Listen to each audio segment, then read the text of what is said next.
Hello everyone, welcome to another brand new video, and in this video I will show you how to crop an image in Circle. So let's open our Photoshop software, and as you can see I have an image opened here. But this is a square image, and if I click on the crop tool, it only allows me to crop the image in a square or rectangular manner.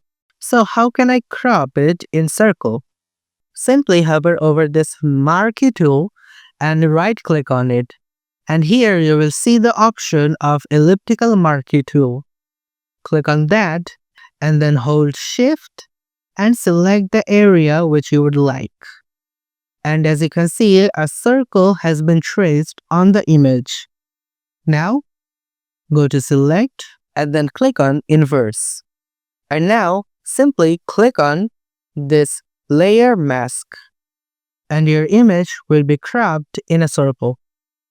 If you found this video helpful, please give it a thumbs up. If you have any questions, comment below and we'll be more than happy to answer it for you. And if you want to see us more on your For You page, subscribe to our channel.